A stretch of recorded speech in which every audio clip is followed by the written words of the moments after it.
Dear students, myself Dr. Aruna Chakravarti, Associate Professor of Zoology, Government Dungar College, Bikaner. Students, आज हम coelom और हीमोसिलोमिक system के बारे में बात करेंगे।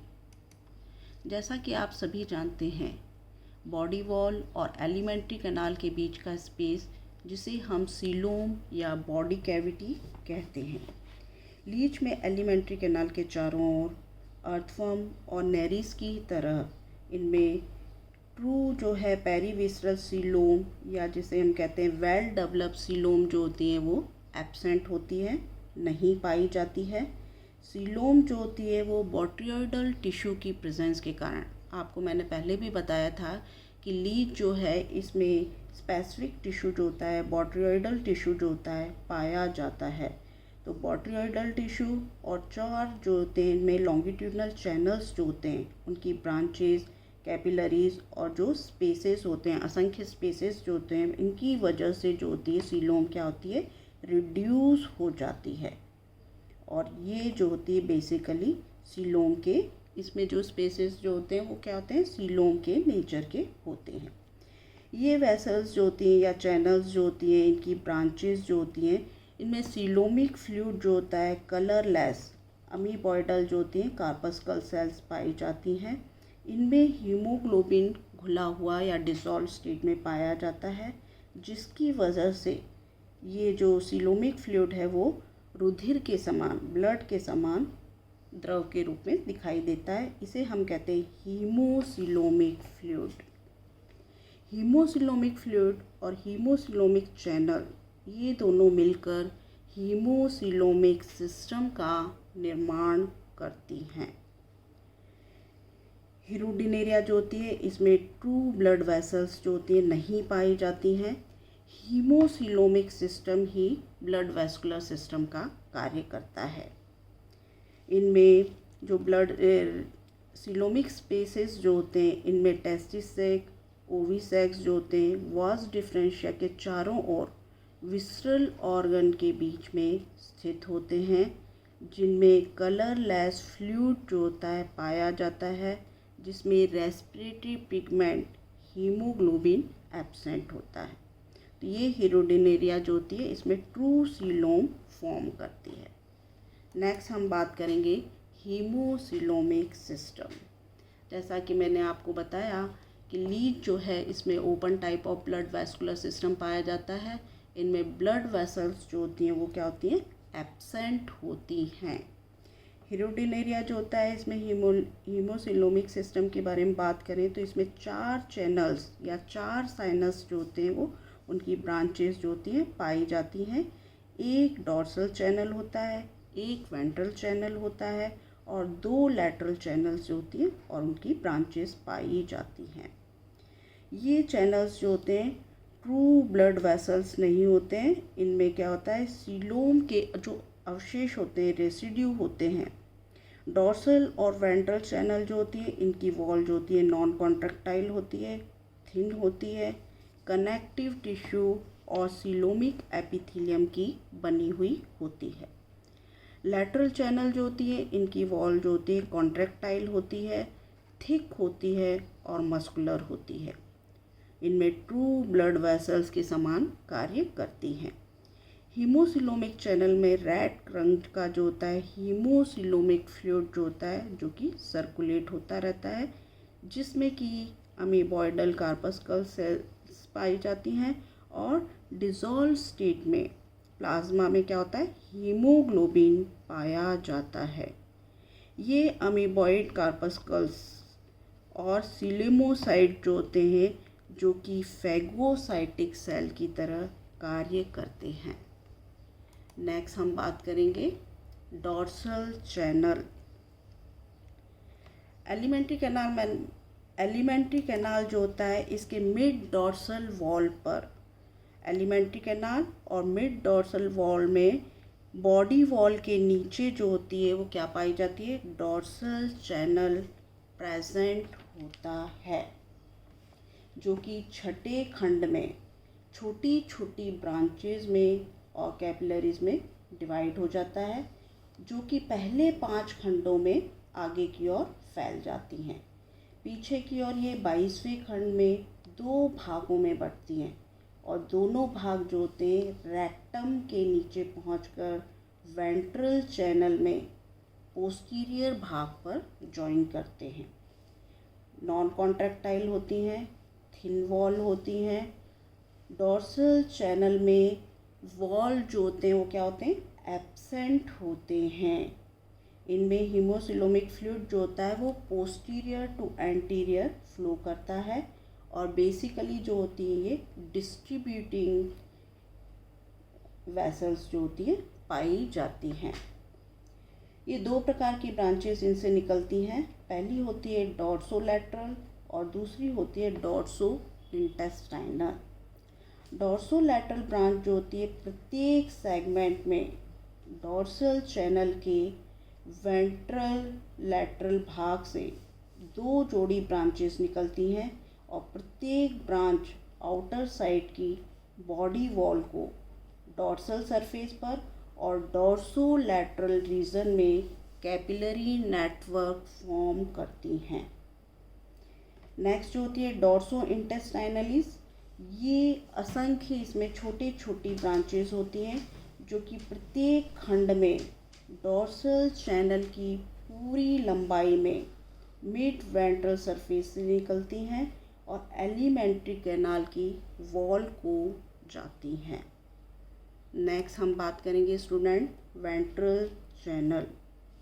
वेंट्रल चैनल की यदि हम पोजीशन की बात करें तो ये एलिमेंट्री कैनाल के नीचे मिड वेंट्रल सतह पर बॉडी के एक सिरे से दूसरे सिरे तक स्ट्रेट या सीधी पाई जाती है।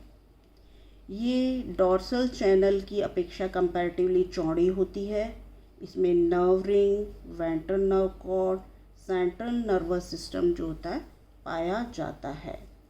ये सेगमेंटल गैंग्लियन या जिसे हम कहते हैं टर्मिनल गैंग्लियोनिक मास के स्थान पर कुछ फूला हुआ स्ट्रक्चर पाया जाता है। डॉर्सल चैनल के ही समान ये कैसी होती है, नॉन कॉन्ट्रैक्टाइल या असंकुचनशील वॉल होती है। वेंट्रल चैनल में भी वॉल जो होते हैं वो एब्सेंट होते हैं। ये भी डिस्ट्रीब्यूटरी वेसल्स की तरह कार्य करती है।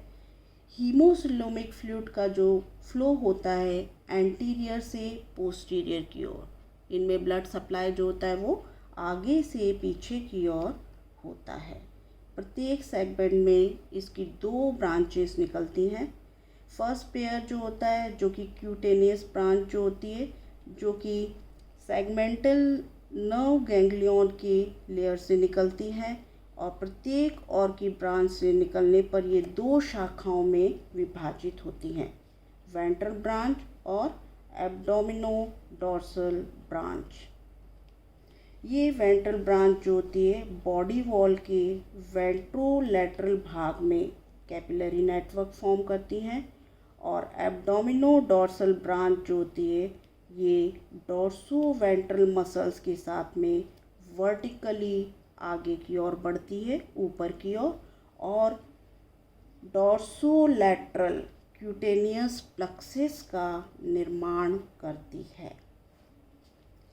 सेकंड पेयर जो होता है जो कि नेफ्रिडियल ब्रांच जो होती है, जो कि सेगमेंटल नर्व गैंग्लियन के ठीक पीछे से निकलती है।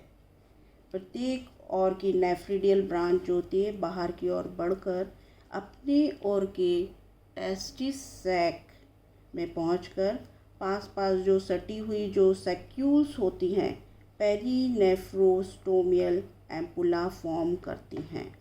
इसमें एक सिलेटेड ऑर्गन होता है और इसके बाद में शाखाएं जो होती हैं वो छोटी छोटी नेफ्रिडियल ब्रांच जो होती हैं जो कि बाहर की ओर बॉडी वॉल को जाती हैं। सिलेटेड ऑर्गन में हीमोसिलोमिक सिस्टम के लिए इनमें कार्पस्कल्स का निर्माण होता है और ये कार्पस्कल्स, ये सीलिया जो होते हैं हीमोसिलोमिक फ्लूइड में सर्कुलेशन में परिसंचरण में हेल्प करते हैं। 12वें खंड से 22वें खंड तक 11 खंडों में टेस्टिस सैक जो होते हैं वो पाया जाते हैं, जो कि 11 जोड़ी नेफ्रिडियल ब्रांच इनमें पाई जाती है। नेक्स्ट हम बात करेंगे लैटरल चैनल। मैंने आपको बताया था कि इनमें 4 लॉन्गिट्यूडनल चैनल पाए जा रहे हैं, एक डॉर्सल चैनल है, एक वेंट्रल चैनल है, लेकिन लैटरल चैनल कितने होते हैं? 2 लैटरल चैनल जो होते हैं इनमें पाए जाते हैं, जो कि एलिमेंट्री कैनाल के दाएं और बाएं, राइट और लेफ्ट में स्थित होते हैं। दोनों जो होती हैं चौड़ी होती हैं, समान व्यास की होती हैं। इनकी वॉल जो होती है मोटी होती है, थिक होती है, मस्कुलर होती है और कॉन्ट्रैक्टाइल या संकुचनशील होती है। इनमें ट्रू जो होती है ब्लड वेसल्स की तरह ही वॉल्व जो होते हैं वो प्रेजेंट होते हैं। इसमें हीमोसिलोमिक फ्लूइड जो होता है इसका फ्लो कहाँ से होता है? पोस्टीरियर टू एंटीरियर, एंटीरियर होता है, पीछे से आगे की ओर फ्लो होता है इनमें हीमोसिलोमिक फ्लूइड का। ये बेसिकली जो होती हैं कलेक्टिंग एंड डिस्ट्रीब्यूटरी दोनों ही प्रकार की वेसल्स होती हैं। प्रत्येक सेगमेंट में प्रत्येक लैटरल जो चैनल होता है इससे लैटरल भाग में 2 ब्रांचेस निकलती हैं, लैट्रोलैटरल और लैट्रोडॉर्सल। साथ ही प्रत्येक सेगमेंट में अंदर की ओर लैट्रोवेंट्रल ब्रांच जो होती है वो निकलती है। फर्स्ट हम बात करेंगे लैट्रोलैटरल ब्रांच। इसका निर्माण जो होता है बॉडी वॉल के लैटरल रीजन में नेफ्रिडिया से आने वाली ब्रांच के मिलने से होता है। ये ब्रांच जो होती है लैटरल चैनल से नेफ्रिडियल वेसिकल स्तर पर मिलती है। नेक्स्ट जो होती है जिसे हम कहते हैं लैट्रोडॉर्सल ब्रांच, ये बॉडी वॉल के डॉर्सल और डॉर्सोलैटरल रीजन, एलिमेंट्री कैनाल की वॉल, नेफ्रिडियल की ब्रांचेस मिलकर एक बड़ी जो होती है डॉर्सोलैटरल ब्रांच का निर्माण करती है। ये ब्रांच जो होती है नेफ्रिडिया के मेन लोब पर डॉर्सल चैनल से मिलती हैं और दोनों ओर की लैट्रोडॉर्सल ब्रांच जो होती है एक ट्रांसफर लूप द्वारा डॉर्सल चैनल के ऊपर की ओर जुड़ जाती हैं। तो इस प्रकार ये होते हैं कुल 17 लूप, 17 जोड़ी जो होते हैं लूप फॉर्म करते हैं, जिन्हें हम dorsal commissure of the lateral channel कहते हैं।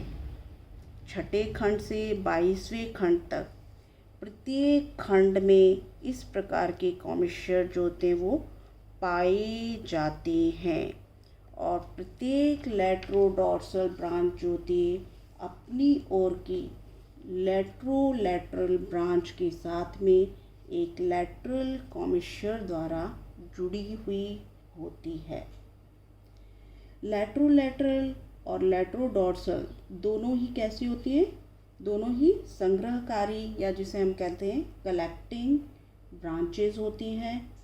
लैटरल जो चैनल में खुलने वाले जो एपर्चर जो होते हैं इन पर क्या पाए जाते हैं? वॉल द्वारा सुरक्षित होती हैं। नेक्स्ट हम बात करेंगे लैट्रोवेंट्रल ब्रांच। लैट्रोवेंट्रल ब्रांच जो होती है जो कि लैटरल चैनल में अंदर की तल से निकलती है। निकलने के तुरंत बाद जो होती है ये नेफ्रिडिया और बॉडी वॉल के वेंट्रल लैटरल भाग में एक ब्रांच से पृथक होकर 2 डाइवर्जिंग ब्रांचेस, एक ऊपर की ओर जाती है एंटीरियर साइड में और दूसरी जो होती है पोस्टीरियर साइड में पश्च सिरे पर विभाजित हो जाती है। ये वेंट्रल चैनल के नीचे दूसरी ओर जो ब्रांच जा रही है जिसे हम कहते हैं वेंट्रल कॉमर्शियर ऑफ लैटरल द्वारा जुड़ जाती है और विशेष प्रकार का रोम्बॉइड स्ट्रक्चर फॉर्म करती है। इस प्रकार जो रोम्बॉइड स्ट्रक्चर होता है ये छठे खंड से 23वें खंड तक कुल 18 संख्या में होती हैं, जो कि 2 एडजेसेंट सेगमेंट में रोम्बॉइड जो होता है स्ट्रक्चर 3 लॉन्गिट्यूडनल इंटरसेगमेंटल कॉमिश्चर द्वारा आपस में जुड़ जाती हैं, जिनमें से एक जो कॉमिश्चर होता है वो कैसा होता है, मीडियन या मध्यवर्ती होता है, और शेष 2 जो होते हैं वो कैसे होते हैं, लैटरल या पार्श्वीय होते हैं। लैट्रोवेंट्रल ब्रांच से नेफ्रिडिया, एलिमेंट्री कैनाल के वेंट्रल भाग और रिप्रोडक्टिव ऑर्गन्स या जिसे हम कहते हैं गोनड्स को ब्रांचेस जाती हैं। आगे की ओर दोनों लैटरल चैनल्स जो होते हैं सेगमेंट के कैपिलरीज में बढ़ जाती हैं, जो कि पीछे की ओर वेंट्रल चैनल के डायलेशन में खुल जाती हैं, जहां चारों चैनल्स डायरेक्ट रूप से एक दूसरे से मिल जाते हैं। नेक्स्ट हम बात करेंगे course of haemocoelomic fluid circulation. Haemocoelomic fluid जो होता है डॉर्सल चैनल और दोनों लैटरल चैनल के पीछे की ओर से आगे की ओर, मैंने बताया आपको कि डॉर्सल चैनल और दोनों लैटरल चैनल्स जो होते हैं इनमें इसका फ्लो कैसा होता है हीमोसिलोमिक फ्लूइड का, पोस्टीरियर टू एंटीरियर होता है, जबकि वेंट्रल चैनल जो होते हैं इसमें हीमोसिलोमिक फ्लूइड का फ्लो क्या होता है, एंटीरियर से पोस्टीरियर की ओर होता है। निश्चित दिशा में ये जो हीमोसिलोमिक फ्लूइड जो होता है वो फ्लो करता रहता है। ये चारों चैनल्स पीछे की ओर 26 सेगमेंट में डायरेक्ट रूप से आपस में मिलते हैं। इनमें से डॉर्सल और वेंट्रल दोनों चैनल्स जो होते हैं केवल डिस्ट्रीब्यूशन का कार्य करते हैं, जबकि लैटरल चैनल्स जो होते हैं जो कि काय का कार्य करते हैं, डिस्ट्रीब्यूशन का भी कार्य करते हैं और कलेक्शन, तो दोनों ही कार्य करते हैं। कौन, लैटरल चैनल जो होते हैं जो कि डिस्ट्रीब्यूशन का भी कार्य करते हैं और कलेक्शन का भी कार्य करते हैं। डॉर्सल चैनल जो होती है जो कि डॉर्सल और dorso ventral body wall alimentary canal की वॉल को द्रव पहुंचाने का कार्य करती है, जहां से इसकी जो लैट्रोडॉर्सल ब्रांच द्वारा कलेक्ट कर लिया जाता है फ्लूइड, जो कि लैटरल चैनल में ले जाया जाता है। एलिमेंट्री कैनाल से 2 लैट्रो इंटेस्टाइनल ब्रांच द्वारा इसे इकट्ठा किया जाता है, जो कि लैटरल चैनल की डॉर्सल कॉमिश्चर द्वारा लैटरल चैनल में डाल दिया जाता है। वेंट्रल चैनल जो होती है इसकी बॉडी वॉल के मिड डॉर्सल, वेंट्रोलैटरल और वेंट्रल रीजन में नेफ्रिडिया को द्रव सप्लाई किया जाता है। इन भागों द्वारा जो द्रव होता है हीमोसिलोमिक फ्लूइड होता है, जो कि लैट्रोलैटरल लैट्रोडॉर्सल ब्रांचेस द्वारा इकट्ठा करके लैटरल चैनल में पहुंचाया जाता है। लैटरल चैनल जो होती है अपनी ओर की लैट्रोवेंट्रल ब्रांच द्वारा नेफ्रिडिया, रिप्रोडक्टिव ऑर्गन्स या जिसे हम कहते हैं गोनड्स, एलिमेंट्री कैनाल के फ्लोर, बॉडी वॉल के वेंट्रल रीजन को ब्लड सप्लाई करती हैं। इन सभी भागों में जो फ्लूइड होता है वो जो कि लैट्रोलैटरल और लैट्रोडॉर्सल ब्रांच द्वारा वापस लैटरल चैनल में लाया जाता है। तो स्टूडेंट्स, आज हमने लीच में सीलोम और हीमोसिलोमिक सिस्टम के बारे में बात की। जैसा कि मैंने बताया कि लीच जो है इसमें open type of blood vascular system पाया जाता है, ब्लड वेसल्स स्ट्रक्चर नहीं पाए जाते हैं। सीलोम जो होती है इसमें स्पेसिफिक टिश्यू बोट्रोइडल टिश्यू पाया जाता है और इसके अलावा 4 लॉन्गिट्यूडनल चैनल्स पाए जाते हैं, जिसकी वजह से सीलोम जो होती है वो क्या होती है, रिड्यूस हो जाती है। सीलोम क्या होती है, बॉडी वॉल और एलिमेंट्री कैनाल के बीच का स्पेस होता है, जिसे हम क्या कहते हैं, सीलोम या बॉडी कैविटी कहते हैं। तो इनमें हीमोसिलोमिक जो हीमोसिलोमिक जो होता है फ्लूइड सर्कुलेशन जो होता है वो डॉर्सल चैनल, वेंट्रल चैनल और 2 लैटरल चैनल, मतलब कि इसमें 4 लॉन्गिट्यूडनल चैनल्स पाए जाते हैं। एक डॉर्सल होता है, एक वेंट्रल होता है और 2 लैटरल चैनल होते हैं। डॉर्सल चैनल जो होते हैं नॉन कॉन्ट्रैक्टाइल होते हैं, वॉल्व एब्सेंट होता है और डिस्ट्रीब्यूटरी होते हैं। इनमें सप्लाई जो होता है वो क्या होता है, पोस्टीरियर टू एंटीरियर होता है। जबकि वेंट्रल चैनल जो होते हैं ये भी नॉन कॉन्ट्रैक्टाइल होते हैं, इनमें वॉल्व एब्सेंट होता है, डिस्ट्रीब्यूटरी होते हैं, लेकिन इनमें सप्लाई जो होता है वो कैसा होता है, एंटीरियर टू पोस्टीरियर होता है। जबकि जो लैटरल चैनल होते हैं वो कैसे होते हैं, लैटरल चैनल जो होते हैं वो कॉन्ट्रैक्टाइल होते हैं, इनमें वॉल्व प्रेजेंट होते हैं, ब्लड सप्लाई जो होता है पोस्टीरियर टू एंटीरियर होता है, लेकिन ये जो होती है इनमें डिस्ट्रीब्यूटरी वेसल्स का कार्य करती हैं, साथ ही कलेक्टिंग वेसल्स का कार्य करती हैं। तो स्टूडेंट्स, आज हमने सीलोम और हीमोसिलोमिक सिस्टम के बारे में बात की। नेक्स्ट क्लास में हम रेस्पिरेटरी सिस्टम और एक्सक्रीटरी सिस्टम के बारे में बात करेंगे। Thank you.